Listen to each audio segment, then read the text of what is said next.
मानवता विद्यालय परेड मार्च की अनुमति चाहता है श्रीमान। जय हिंद श्रीमान।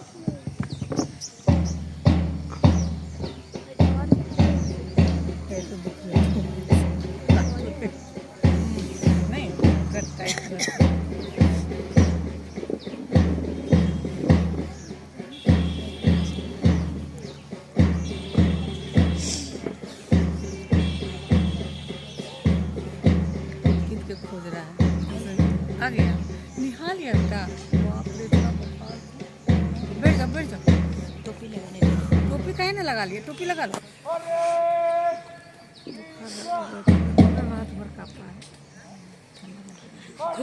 कुछ नहीं दिख रहा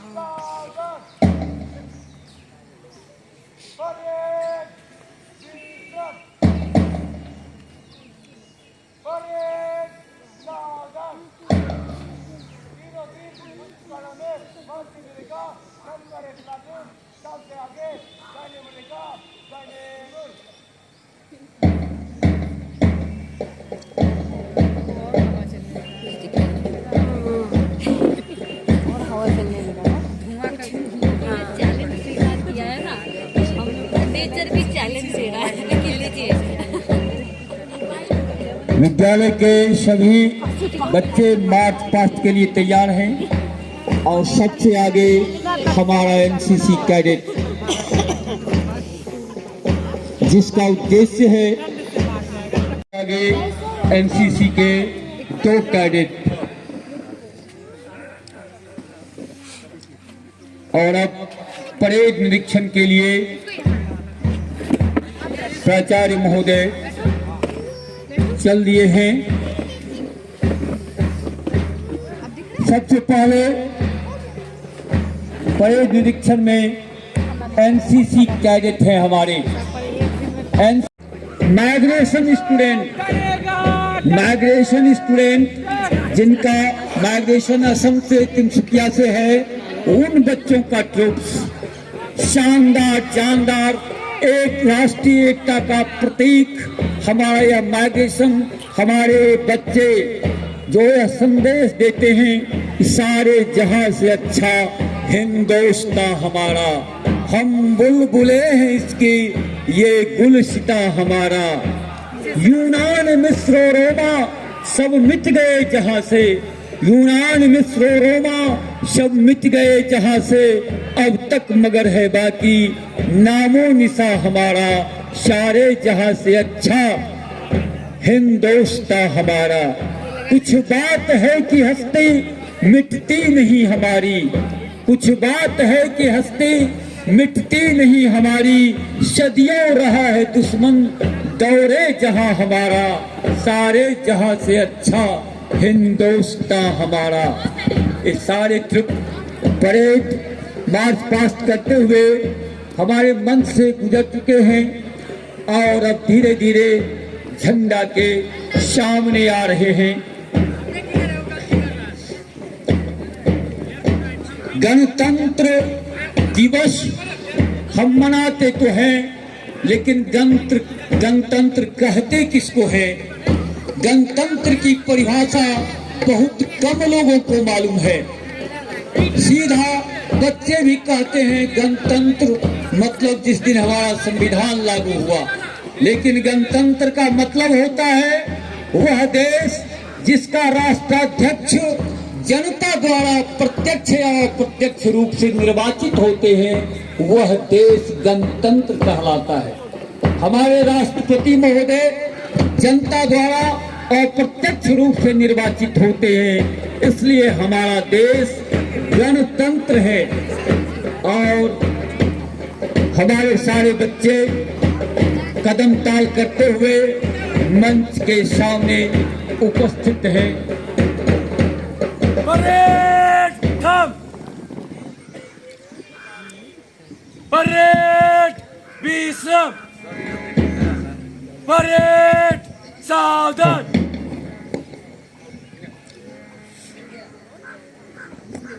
अन्न जहां का जल जहां का वस्त्र जहां का वो है प्यारा, इसकी रक्षा कौन करेगा? हम करेंगे, हम करेंगे। कैसे करेंगे? से करेंगे, कैसे करेंगे, ढंग से करेंगे, कैसे करेंगे, ढंग से करेंगे, कैसे करेंगे, ढंग से करेंगे, मन से करेंगे, ढंग से करेंगे। भारत माता की जय, वंदे मातरम, जय हिंद, जय भारत। परेड विश्राम।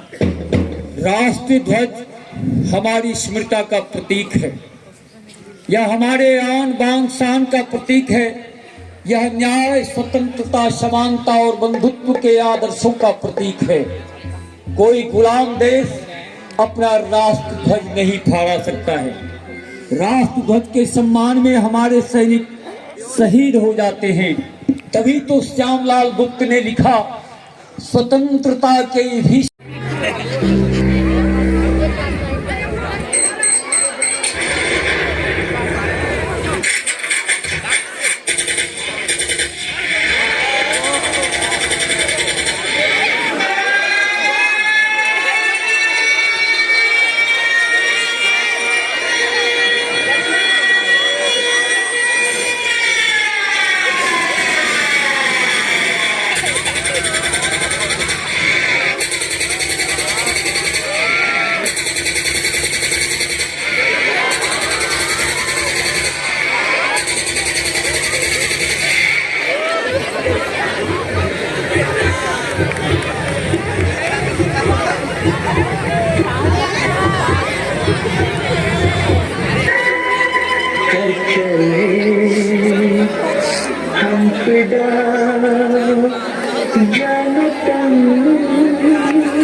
आपके साथ निशांत चतुर्वेदी। सेना पर आतंकवादियों ने अब तक का सबसे बड़ा हमला किया है। जम्मू कश्मीर जोरी में सेना की 12वीं यूनिट के बेस पर हुए आत्मघाती हमले में सेना के 17 जवान शहीद हो गए।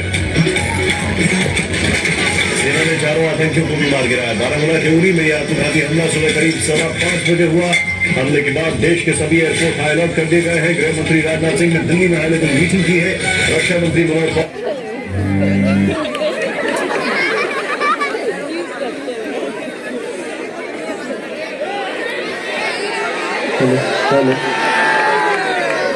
ये मोदी है क्या? हाँ?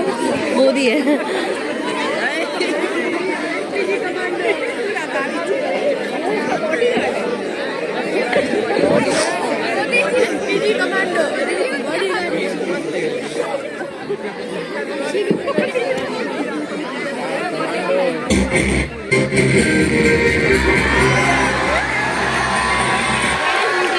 आगे बढ़ो। इन दिनों पूरे देश में एक आक्रोश का माहौल है। जम्मू कश्मीर में, उरी में हमारे पड़ोसी देश ने एक्सपोर्ट किए हुए टेररिस्टों ने हमारे 18 जवानों को बलिदान होना पड़ा। आतंकवादी कान खोल के सुन ले, यह देश इस बात को कभी भूलने वाला नहीं है। आतंकवाद ये मानवता का दुश्मन है। पूरे विश्व की मानव जात को मानवतावादियों ने एक होकर के आतंकवाद को परास्त करना ही होगा। और आतंकवाद के सामने न हिंदुस्तान झुका है, न हिंदुस्तान झुकेगा।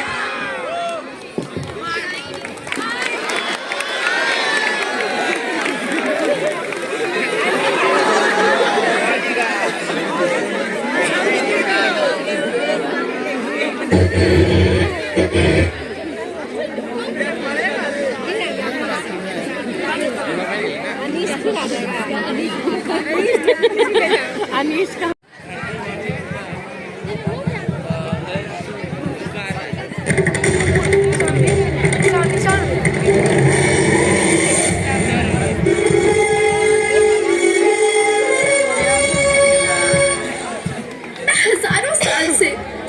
बिना रुके, बिना थके आप सभी का बच्चों की तरह पालन पोषण कर रही हूँ।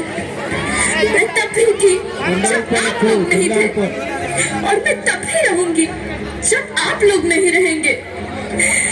पर अब ऐसा लगता है कि मैं थक रही हूँ। आपकी धरती माँ थक रही है। तिरंगा झंडा रसायनों का छिड़काव, रासायनिक खाद और इन सब के कारण पानी एवं हवा में जहरीलापन, यही कारण है कि मैं थक रही हूँ। उफ! क्या आप जानते हैं कि इन रसायनों के जहरीलेपन से मेरी मिट्टी वैसे ही जलती है जैसे आपके शरीर पर कोई तेजाब डाल दे।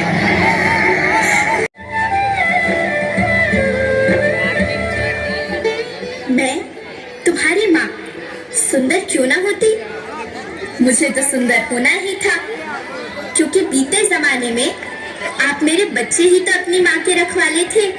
आप लोग प्राकृतिक खेती करते थे, और फिर हमारी सभ्यता में तो प्रार्थना भी धरती कल्याण की है। ओम द्यौ शांति, अंतरिक्षः शांति, पृथ्वी शांति, औषधयः शांति, वनस्पतयः शांति। ओम शांति शांति शांति।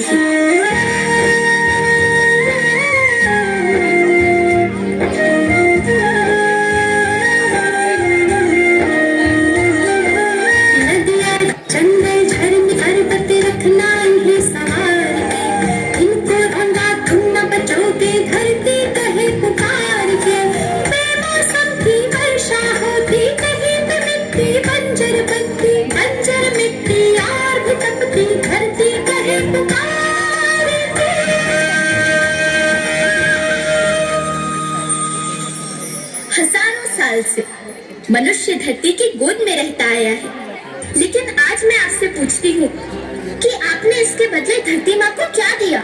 ये जहरीले रसायन और प्राकृतिक खाद जो मिट्टी को बंजर कर रहे हैं, उर्वरकता को बर्बाद कर रहे हैं।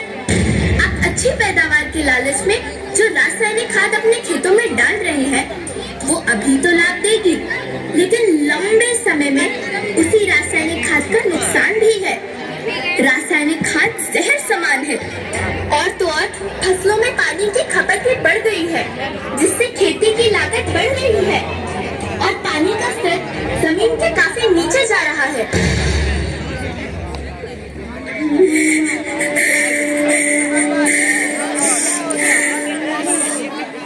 बच्चों, मैं तुम्हारी माँ हूँ। मैंने तुम्हें सुख से जीने के लिए पर्याप्त संसाधन दिए हैं, पर तुम्हारे लालच की पूर्ति के लिए नहीं दिए। ऐसा लगता है कि थोड़ी सी अधिक पैदावार और अपने लालच के लिए आप सब अपनी अगली पीढ़ी, अपने बच्चे के भविष्य के बारे में सोचना भूल गए हैं। सोचो, क्या तुम अपने बच्चों को ऐसे खेत देना चाहते हो जो बंजर हो?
जंग छिड़ जाती है और कुछ समय बाद से के साथ देश